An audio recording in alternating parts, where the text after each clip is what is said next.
Hello everyone, and thank you for joining us today. I'm Nick Faircheck, one of the program managers here at the ALICE Training Institute, and I'll be the moderator of today's event.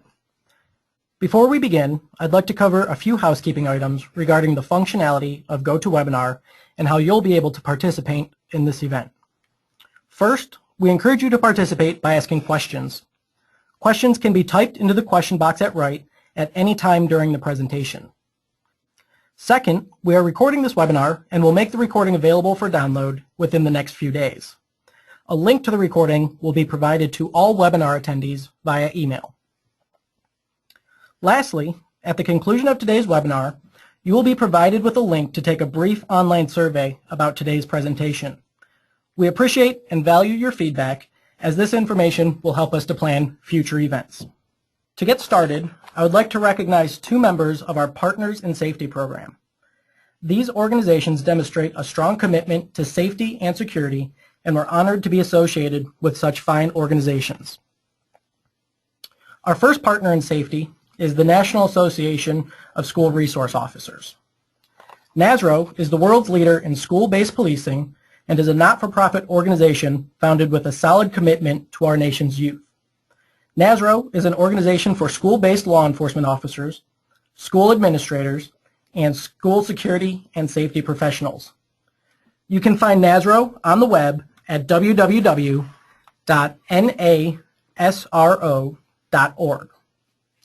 Dialing in to say a few words today about NASRO is Executive Director, Mr. Mo Kennedy.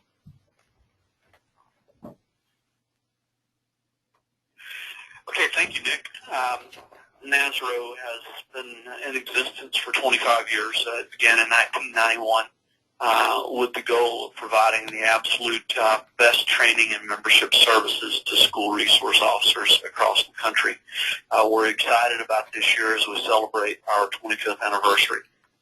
We'll be celebrating that in July at our national conference in Orlando, Florida, where we'll be partnering with the Florida Association of School Resource Officers. And that is where NASRO was originally created, was with the Florida Association, again, 25 years ago. One thing we know is that trained and committed police officers are well suited to effectively protect and serve the school community.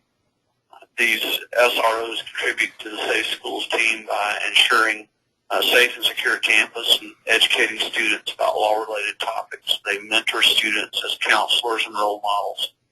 And over the last 25 years, NASRO has become the world leader in school-based policing, and we've had the opportunity to train thousands of officers based on the triad model of school-based policing. We look forward to our next 25 years. Thank you very much, and I hope you enjoy the webinar. Thanks, Mo. Our second partner in safety is Philadelphia Insurance Companies. Philadelphia Insurance Companies provides a package of insurance uniquely designed to fulfill a wide range of special insurance needs for schools.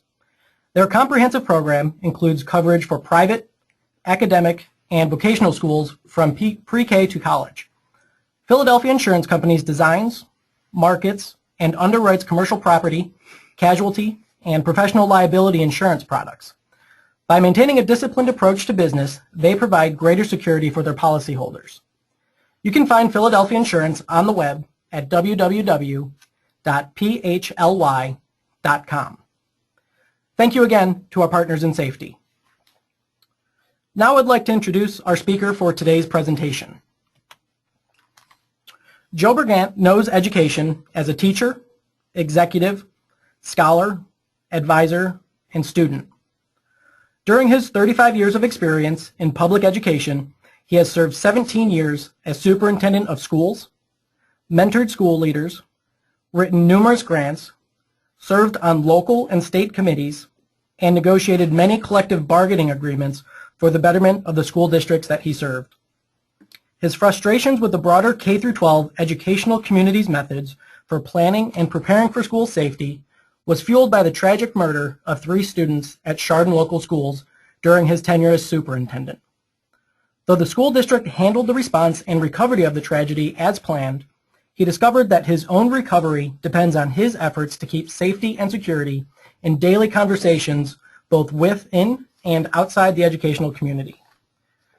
proactive safety planning, mitigation, and recovery efforts in schools, universities, businesses, and local government must remain at the forefront.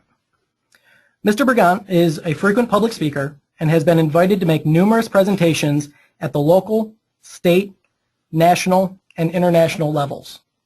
He has had the opportunity to work with various law enforcement agencies, including recent interactions with the Pittsburgh FBI. His contributions to school and community safety have been widely recognized by both state and national media. It's my sincere pleasure to welcome to today's presentation Mr. Joe Brigant. Good afternoon. My name is Joe Brigant, former superintendent of the Chardon Local Schools. I retired in June of 2013, but currently I'm the interim superintendent of Cuyahoga Heights Schools. Thank you again, Mo Kennedy, for your introduction, as it was greatly appreciated. SROs are an important resource, and it's certainly a great partnership in serving our students.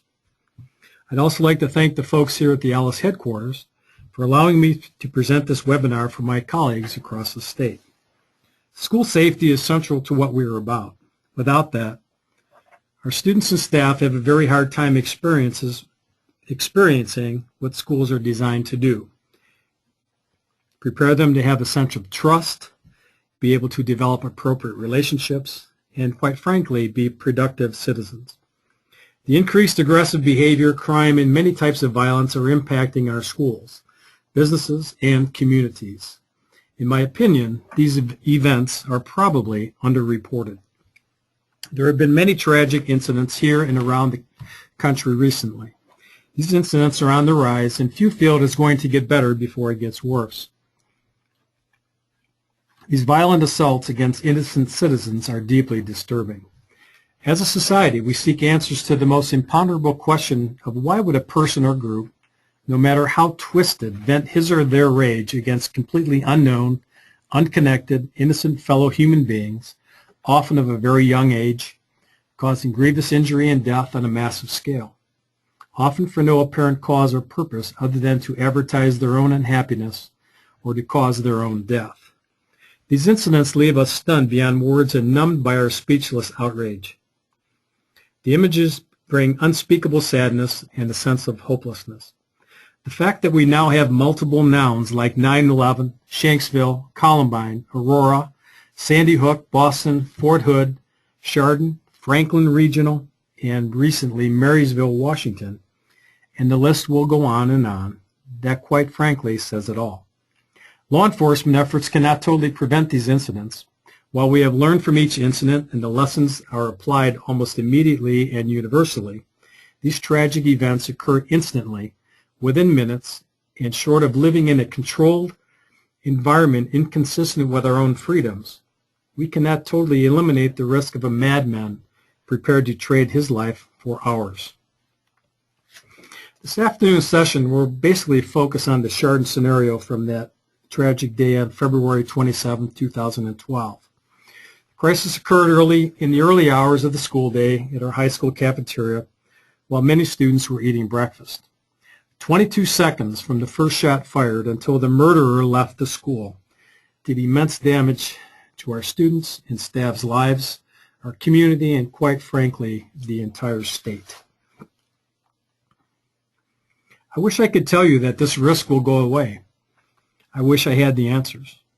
It seems to me that an inadequate mental health system combined with the gradual desensitization of violence, particularly in the internet age, have increased the risk. These risk factors and others are beyond our control. What is within our control is how we prepare, how we respond, how we learn and apply the lessons. Good planning will facilitate a rapid, coordinated, and effective response when a crisis occurs. In Chardon, there was almost universal praise for the district's preparedness program. The response plan and the accompanying real-time training drills of prior years were credited with helping teachers and staff know what to do, where to go, and quite frankly, how to react. Law enforcement noted that students and staff were calm and quiet, which allowed them to do their jobs and secure the building within minutes after the shooting. They were actually able to hear footsteps, which greatly aided their investigation and effort to secure the building. In 2009, we did a full-blown crisis drill engaging our entire school community.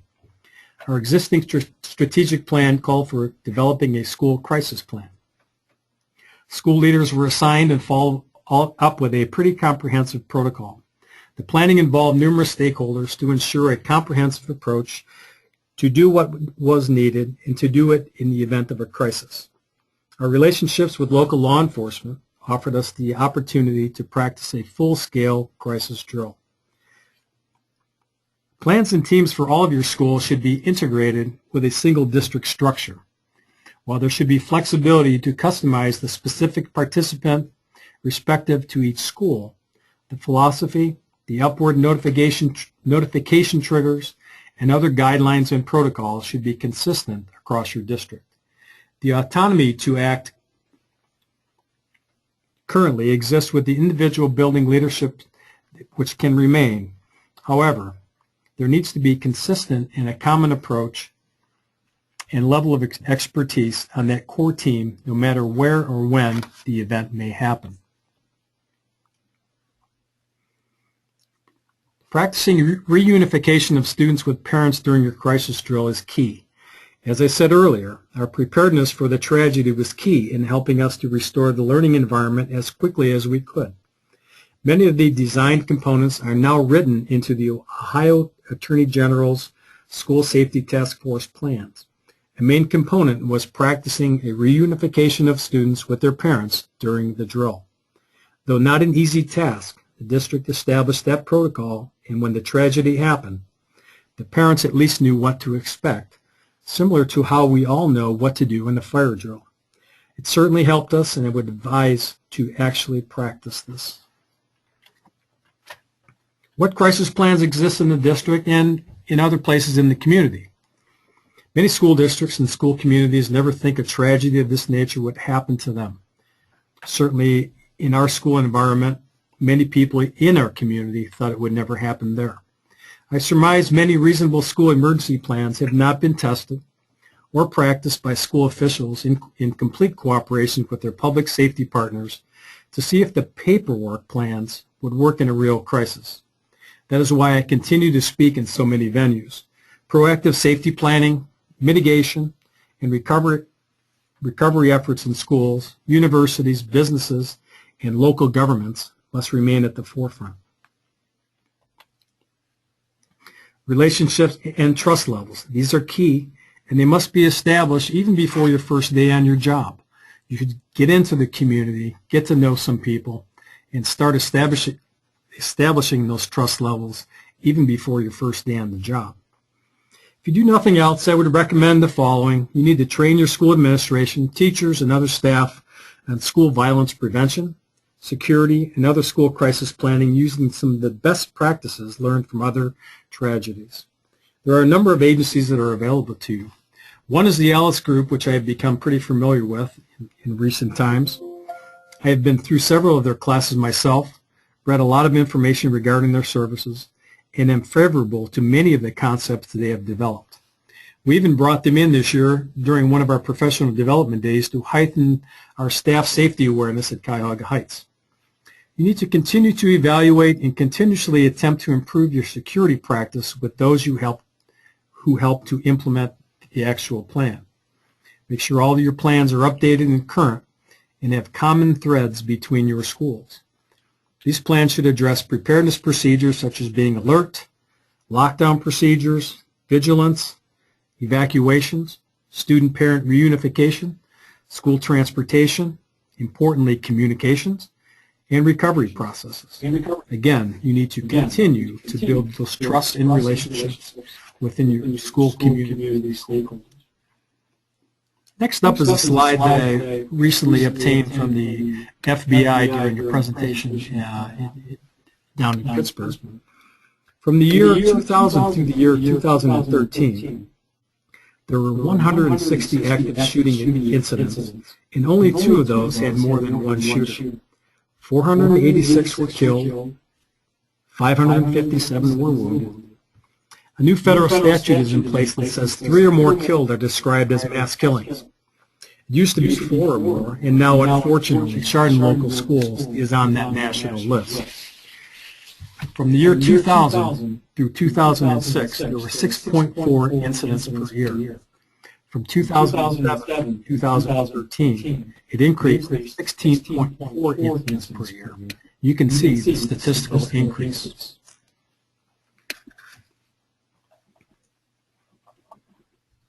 Engaging stakeholders, obviously, is key. You can't do it the day before or the day that you were in the crisis. Dealing with media, a lot of work is needed here. You certainly always have to feed them, as most reporters are very hungry. That keeps them employed.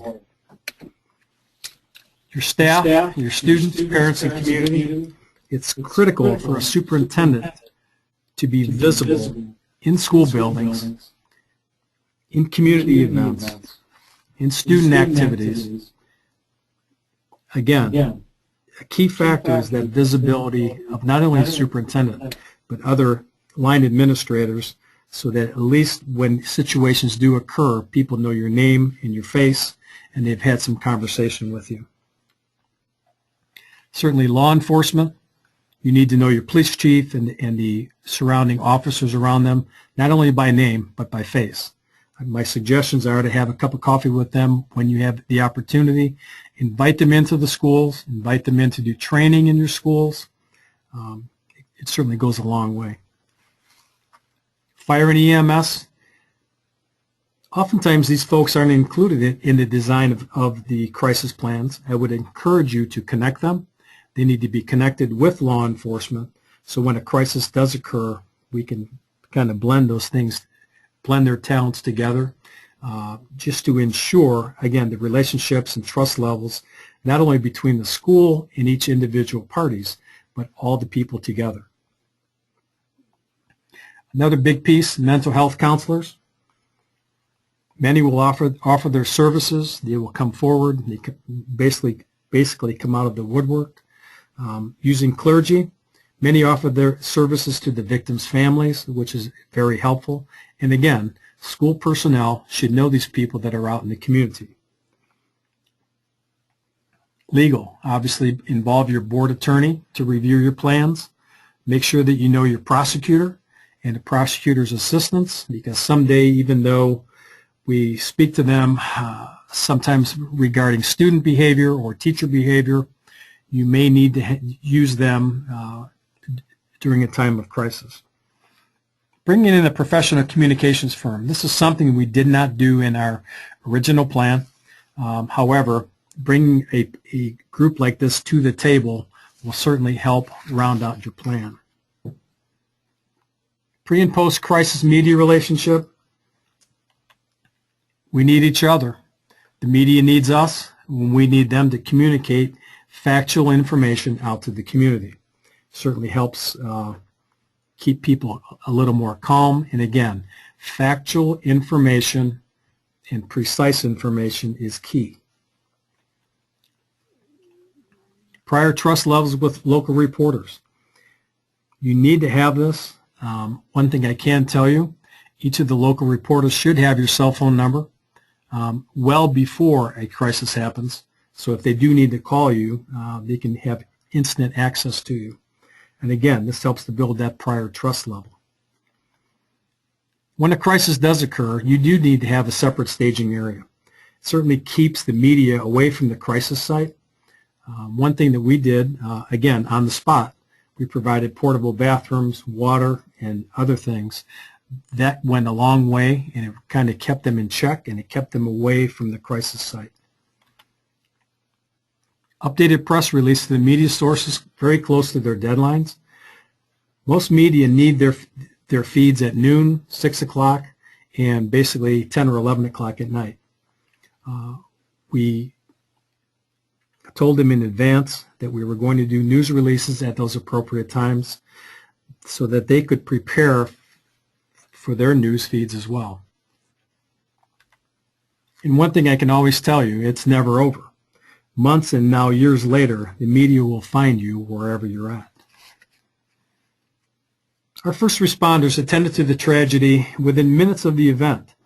The initial reaction to many of those responders who were close by it was, "Is this a drill? Who told us about this drill?"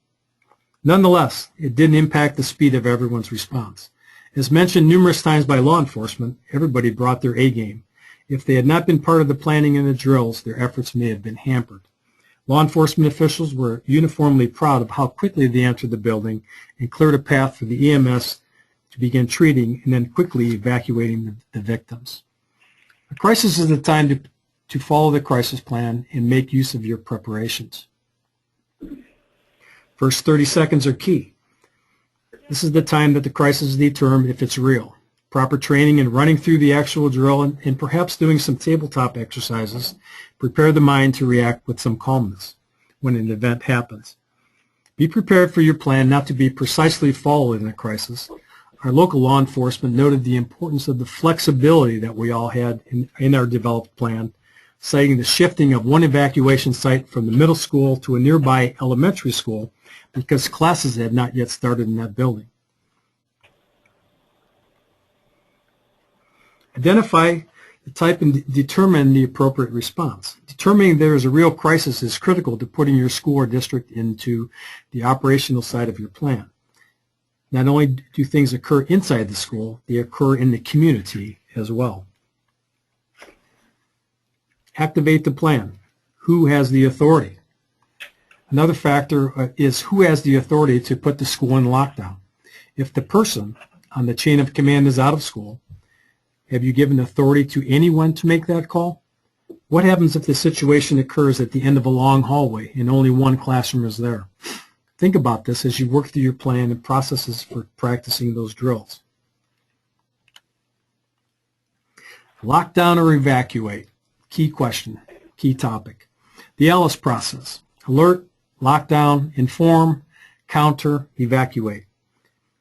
Chardon's plan followed the traditional lockdown format, for which I believe in our situation it kept a lot more students safe. I do know that natural instincts took over in the cafeteria when the incident occurred, as many students self-evacuated. As you remember, the coach who was monitoring the cafeteria ran towards the murderer and probably caused him to flee before he wanted to. My recent thoughts are to use a number of tools in your toolbox to better prepare your staff and students so they have options if those natural instincts don't kick in. Law enforcement practices are not enough to prevent school violence, and that your district, when faced with this type of crisis, needs to be prepared to react calmly, swiftly, and safely with practiced protocols. Locking down and hiding in place, despite training to do so in recent years, isn't necessarily the best practice during an outbreak of violence, again, moving forward. Rather, your teachers and students should look to escape if possible and fight back if absolutely necessary, obviously where age appropriate comes in here. Be aware of their surroundings at all times in order to identify any lurking danger. It's about risk reduction and prevention, and quite frankly, to be a survivor. Perhaps no other area presents as many opportunities to apply lessons in the broad category of non-media communications. Some communications went very well between the 30-plus responding law enforcement agencies, while in other circumstances, district officials were limited in their ability to communicate remotely amongst ourselves or with law enforcement due to cell phones going down. In the early stages of the tragedy, this caused some internal issues. Our process for communications were instinctive rather than formal. We developed a communications process during our situation. As you will see, as you will hear a little bit later, the media is everywhere, and they want information as to what we are going to do. You are the authority. You are the face of the district. Setting the agenda, or somebody else will do it for you. You as a superintendent, again, are the face of the district. In good times or bad, you are it. As it's stated here, you set the agenda or somebody else will. Establish what information needs to be communicated to all parties. Talk about autonomy and trust levels.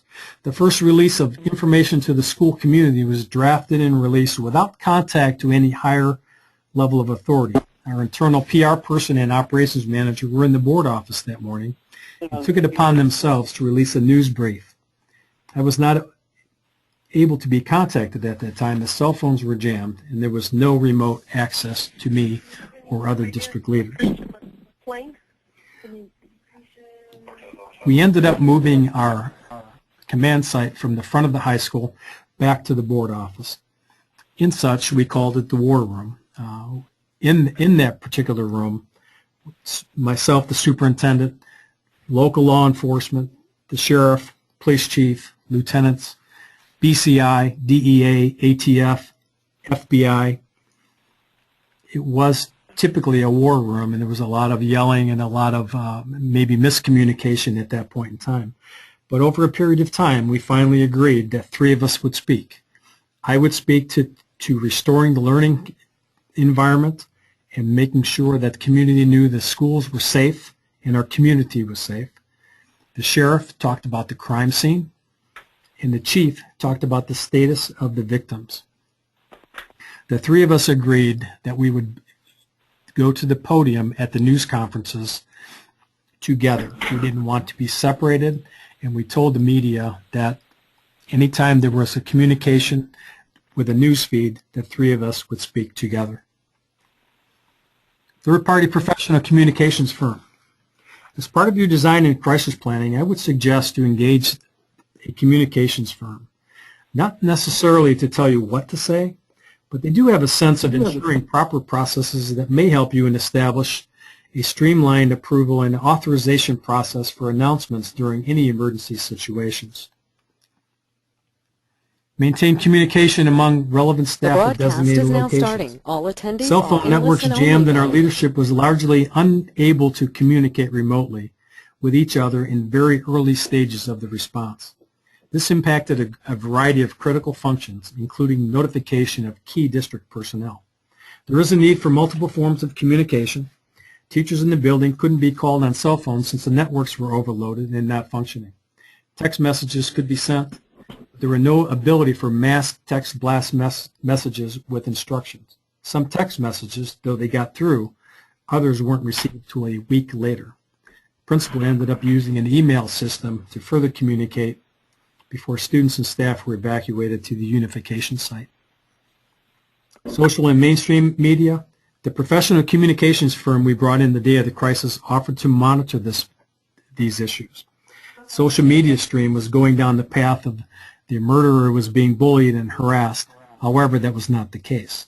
In finding out that information out there, we were able to tell our prosecutor's office that information. He went on the next news feed, and the social media stream did a complete 180 into school safety, and everything was safe and back in Chardon local schools. 10, 15 minutes late starting, then their audio wouldn't work, so they give us a number to call. Long-standing relationships with the media need to exist. Fortunate for our district, we had great relationships with the media. Trust levels were high, and we had a history of feeding them the information they needed to do their jobs. We basically needed each other. In good times or bad, a district needs to maintain a positive relationship so the crisis or a significant tragedy occurs, the media is reasonable. Simple things, and again, as I said before, answering the phone from the media at 5 o'clock on a Friday goes a long way. The local media all should have your cell phone numbers years before any kind of a tragedy would happen. Talk about an established relationship, that's key. They helped me with backing off some of the national networks. In all, they treated us very fairly. Restoring the learning environment and the infrastructure. Our main task from the day of the tragedy was to restore the learning environment. One can only imagine the trials and tribulations staff and students went through upon their presence coming back into the school. Both then and even now, it's a tough go. Our operations manager hired a third-party cleaning crew to restore the cafeteria. With his autonomy, he confiscated their cell phones so they could not take any pictures of the crime scene.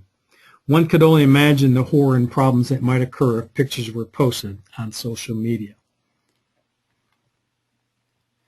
Monitor how your staff are assessing students. We were very fortunate that our high school administration and staff knew our students pretty well. Their relationships helped most recover over a period of time. Counseling and mental health therapists have been on hand to assist those in need, and they are currently still there. What follow-up interventions are available to staff, students, and quite frankly, first responders? The district hired a third-party counseling service with the stimulus funds back in 2009 to provide assistance to students and families in conjunction with their existing guidance counselors. By having them already present in the facility, there were trust levels and relationships established that endeared students and staff to reach out for help. Conduct debriefings with staff and first responders. Should be part of your plan. Many meetings occurred with various responders throughout the first month after that tragedy happened. School leadership team also met with our board attorney and the third-party PR firm to establish some of the lessons learned. And some of those things are being passed on to other school districts at this time. Allocate appropriate time for recovery. Again, it depends on the crisis. Till this day, there are effects of the tragedy that still recur. I worry sometimes about some of the students who have graduated and some who are in the workforce or, quite frankly, in college. What help are they getting? Mental health resources, you certainly need to be proactive from K-12. The governor and his crew allocated with one of our local senators a significant dollar amount to provide mental health resources for our school and our school community. We ended up using the cognitive behavioral therapy. It was certainly one of the treatments for post-traumatic stress disorder. A lot of people had a lot of issues. Not only did this tragedy trigger some of those from prior years, some of those mental health issues are still present. Commemoration activities.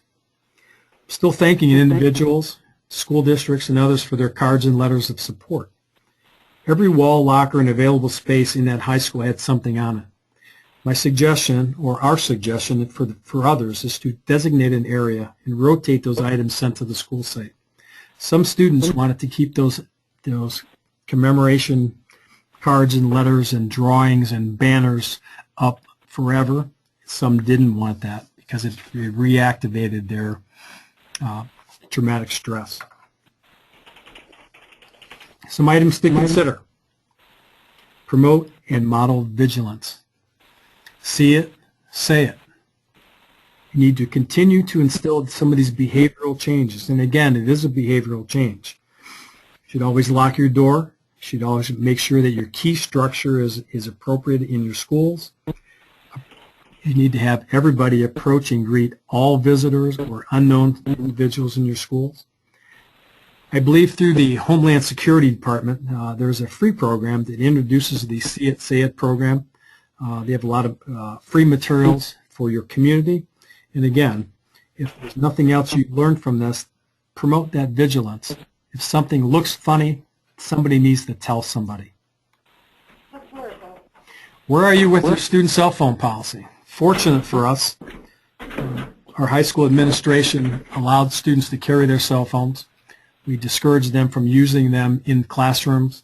However, I think that's one of the key factors, not only reunifying with students with parents, but students were able to, when they could, text their parents or their friends' parents to tell them that they were safe.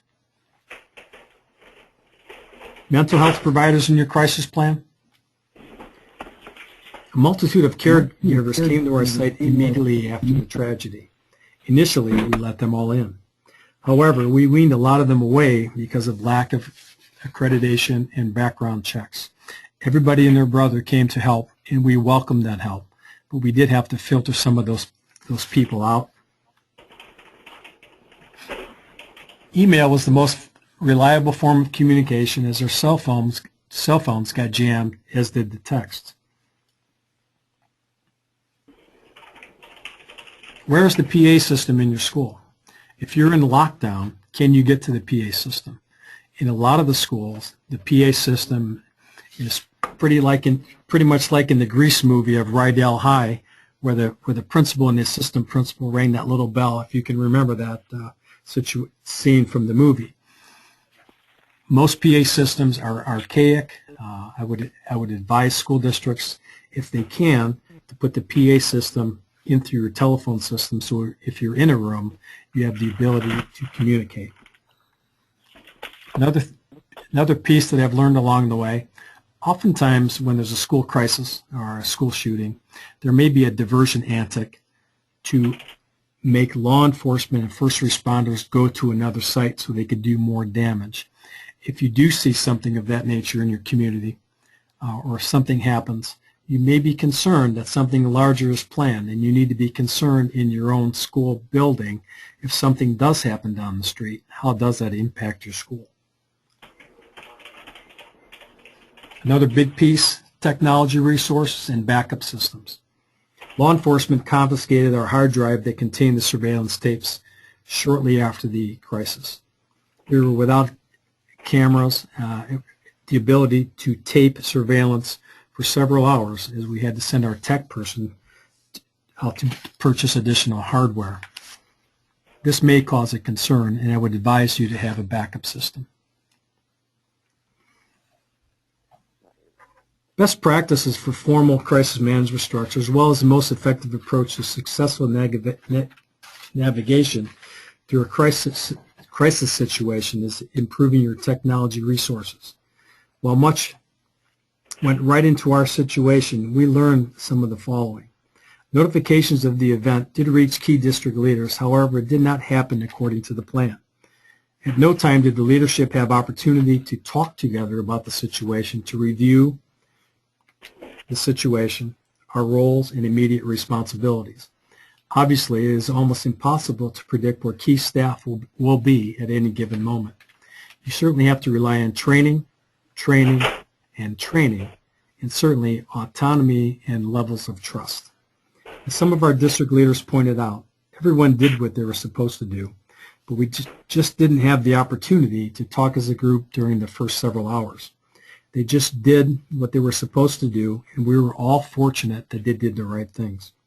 You might want to consider some provisions for appropriately spaced but brief meetings or checkpoints to ensure all actions are being executed in a timely fashion, and again, not meant to slow anything down, but rather to help ensure nothing is overlooked and that everybody knows their specific roles and responsibilities as the situation unfolds. A few more items to consider. How do you get students back into school? And again, our plan was very well articulated. We developed reintegrating students back into school during that week. Monday morning was the tragedy. Everybody went home toward the end of the day. Tuesday, central office was in the district as well as maintenance. Wednesday morning, we brought the staff back for some counseling and a gathering, because quite frankly, staff spend more time with their colleagues in most situations than they do with their families at home, and they really want to get back into school to touch base with their colleagues. Thursday, we opened up the school as kind of an open house, and we had students along with their parents come back into the high school, to the middle school, and to the elementary school to reassure them that our schools were safe. That seemed to go over pretty well. And again, students wanted to come back as well. They didn't want to be away from their school campus. They wanted to take their school back. Friday, we had a full day of school. We had some sports activities at night, which kind of helped get everybody back toward restoring that learning environment. They spent the weekend doing a number of activities through counseling, etc. And then Monday, the following Monday, we started school back as usual.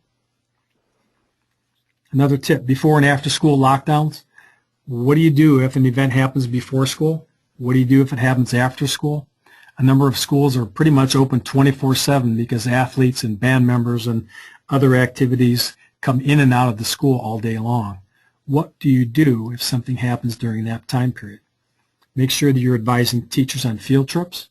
And when you take state and international trips, what does a faculty member do if there is a crisis? Another big issue that's come to the forefront frequently, many of the older schools have about 60 keys for about 4 doors.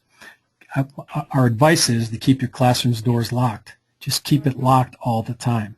You can certainly prop it open in the hallway, and there are different devices like a magnetic strip to put over the door latch, so if the door does close, it doesn't lock. Do away with the codes, no more Aunt Mary in the library. A number of places still do this, not only in schools, but in the business community and in many sources of private practice. Do away with the codes, just tell it like it is. They didn't bother to tell you that. As I try to wrap up this webinar, certainly would like to thank the Alice Group for inviting me here today. One can't hardly imagine the destruction and despair that a 22-second tragedy can do. From the murderer's first shot until he physically exited the building was only 22 seconds. He destroyed a number of families. He brought a lot of despair to a lot of people.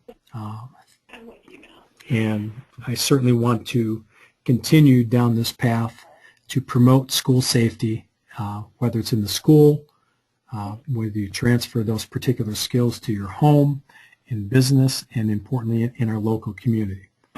I can tell you that there is a full-blown presentation down at OSBA with the Chardon High School principal, former assistant principal, and myself on Tuesday, November 11th at 9 a.m.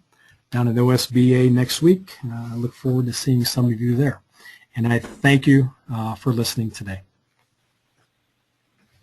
So again, we here at Alice want to thank Joe for sharing his story with us today and for putting together this afternoon's presentation. But we also want to thank our partners in safety over at Nazareth and Philadelphia Insurance Companies. And also a huge thanks to everyone who attended today's webinar. Of course, if there are any additional questions or you want to speak directly here with someone at Alice in regards to your current policies and procedures, again, you can always reach us here in the office at 330-661-0106. Or if you prefer to send in an email, you can email us at info@alicetraining.com. Again, on behalf of everyone here at the Alice Training Institute, thank you for your time. Have a good day and stay safe.